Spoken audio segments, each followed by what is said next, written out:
તો સૌથી મોટા સમાચાર અત્યારે મળી રહ્યા છે દિલ્હીના પરિણામોમાં, જ્યાં એક પછી એક પરિણામો સ્પષ્ટ થઈ રહ્યા છે ત્યારે ટિકિટ વહેંચવાની રણનીતિ આમ આદમી પાર્ટીની સવાલોના ઘેરામાં આવી શકે છે, એટલા માટે કેમ કે બીજી જે યાદી જાહેર થઈ હતી એમાં 17 ધારાસભ્યો સિટિંગ એમએલએ, આમ આદમી પાર્ટીના સિટિંગ એમએલએ ધારાસભ્યોની ટિકિટ આમ આદમી પાર્ટીએ કાપી હતી અને જે અત્યારે બેઠકોનું અંતર છે આમ આદમી પાર્ટી અને ભાજપ વચ્ચે એ લગભગ એટલું જ છે જેટલી ટિકિટો કાપી હતી. આ પહેલા પહેલી યાદીમાં પણ 5 સિટિંગ એમએલએની ટિકિટ કાપી હતી, એટલે જોવા જઈએ તો 22 ધારાસભ્યોની ટિકિટ કાપવાની રણનીતિ, કેમ કે એમાંથી પછી ઘણા બધાએ પક્ષપલટો કરી લીધો અથવા તો એ સક્રિય રીતે ન રહ્યા જ્યારે ચૂંટણીના પ્રચારનો સમય હતો. એક એનો દાખલો છે કૈલાશ ગેહલોત કે જે આમ આદમી પાર્ટી છોડીને ભાજપમાં ગયા, ત્યાંથી ટિકિટ લીધી અને કૈલાશ ગેહલોત ભાજપમાંથી જીત્યા.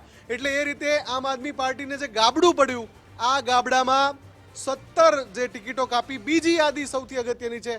પહેલી યાદીમાં તો સમજીએ કે કેટલાક સિટિંગ એમએલએને એમને બદલવાનો પ્લાન હોય, પણ વિકાસ બીજી યાદીમાં એક સામટા 17 ધારાસભ્યોની ટિકિટ કાપી.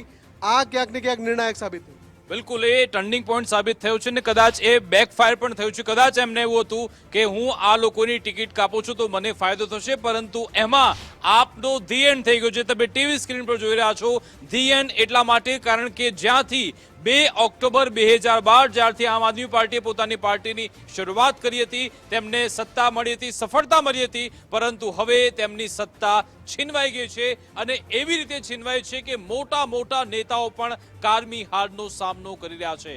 અરવિંદ કેજરીવાલે જે પણ દાવ ચાલ્યો એ તમામે તમામ દાવ તેમના ઊંધા પડ્યા છે. જે મુફદ્દલે વાત કરી કે એક સાથે 22 ધારાસભ્યોની સિટિંગ એમએલએની ટિકિટ કાપી, એ દાવ પણ તેમનો ઊંધો પડ્યો છે. તેમણે મુખ્યમંત્રી પદ પરથી જેલમાંથી બહાર આવીને રાજીનામું આપ્યું, એ દાવ પણ તેમનો ઊંધો પડ્યો. એમને એવું હતું કે મને લોકોની સહાનુભૂતિ મળશે, હું લોકો સાથે વધારે કનેક્ટ થઈશ. તેમણે કહ્યું કે હું જનતાના દરબારમાં પહોંચીશ અને જનતા નક્કી કરશે કે હું સીએમની ખુરશી પર બેસું કે નહીં, પરંતુ જનતાએ નક્કી કર્યું કે ભાઈ હવે તમારે બેસવાનું નથી.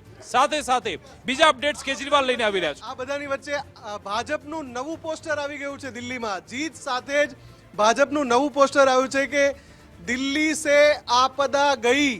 આ એ જ સૂત્ર છે જે સૂત્ર સૌથી વધારે ટ્રેન્ડિંગ થયું હતું જ્યારે વડાપ્રધાન મોદી પ્રચારમાં હતા. એમણે પણ આ કહ્યું હતું કે દિલ્હીને હવે આપદામાંથી છુટકારો અપાવવાનો સમય આવી ગયો છે અને અત્યારે નવું પોસ્ટર પણ રિલીઝ થઈ ગયું છે દિલ્હીમાં ભાજપનું કે દિલ્હી સે આપદા ગઈ.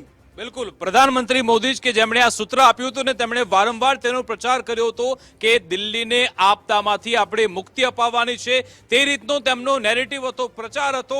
અને પ્રધાનમંત્રી મોદીની પણ ટીસ હતી. ટીસ એટલા માટે કારણ કે 2014માં 272 લોકસભામાં 272 બેઠક મળી હતી, છતાં પણ જ્યારે 2015માં અહીંયા વિધાનસભાના પરિણામ આવે છે એમાં 67 બેઠકો મળે છે આમ આદમી પાર્ટીને, ભાજપને ફક્ત 3 બેઠક મળી હતી. 2019માં પણ થયું, પરંતુ હવે એ ટીસ પણ દૂર થઈ છે.